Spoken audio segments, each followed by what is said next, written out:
यहाँ तो पीआर की आवक भी है, इसके एमएसपी की बात कर रहे हैं, एक ही डेयरी है। लेकिन जैसे अभी गोहाना गया और मंडियों में गया, कहीं भी एमएसपी नहीं मिल रहा। किसी कहीं 300 की कटौती, कहीं 400 की कटौती, तो परेशान है किसान और उठान नहीं हो रहा। और फिर लिफ्टिंग नहीं, बाद में ट्रांसपोर्टेशन नहीं होती। तो जो ये सरकार दावा कर रही है हम 24 फसलों का एमएसपी दे रहे हैं, 24 फसल तो हरियाणा में होती नहीं। इनका दावा था 2022 तक हम किसान की आमदनी दुगनी करेंगे। दुगनी तो करी नहीं, आमदनी तो लागत कई गुना कर दी। आज खाद के लिए किसान मार मारा फिर रहा है, उसके साथ और दवाई लगा देते हैं। मतलब परेशान अभी किसान मिला था मेरे को, किसान को खाद नहीं मिलता, तो किसान परेशानी है। और हरियाणा में एमएसपी नहीं मिल रहा है। अनाज मंडियों में फसलों की कहीं ना कहीं बर्बादी देखने को मिले। कल भी एक मामला सामने आया, अभी अच्छी तरह ध्यान है, फसल की रख रखाव नहीं कर पा रही कहीं ना कहीं व्यवस्था में, तो ये मामला सामने आया कुछ हाँ, वहाँ तिरपाल भी नहीं है। बारिश हो, अब के लंबी बारिश हुई है, फ्लड आया है, तो किसान का बड़ा भारी नुकसान हुआ है। यहाँ फ्लड आया, जहाँ नुकसान हुआ खेती का, कहीं कहीं तो 100% नुकसान हो गया।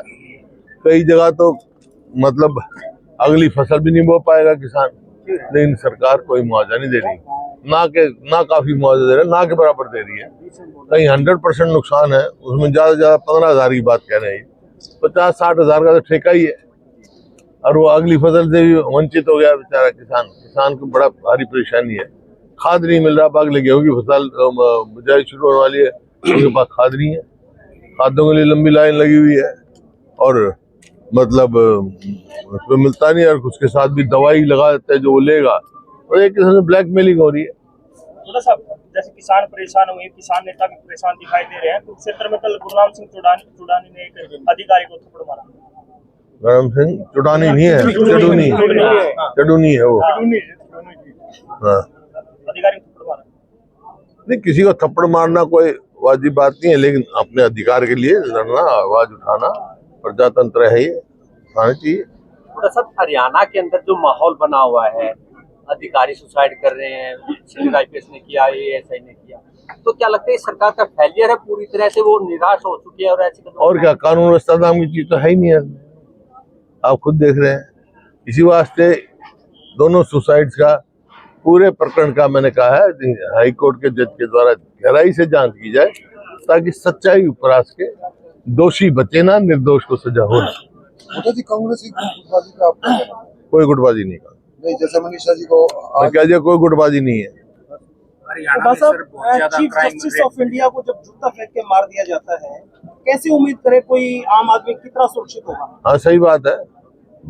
ये कानून व्यवस्था जो है कोई देश की तो है ही नहीं, बाकी देश में भी इस बात का हुआ है। सर, वीरेंद्र सिंह जी जो सद्भाव यात्रा निकाल रहे हैं, उसके बारे में आप लोग उनके पास जाएंगे या नहीं जाएंगे? आपको बुलावा आया नहीं आया? नहीं, मेरे पास कोई बुलावा नहीं आया। ठीक है, धन्यवाद।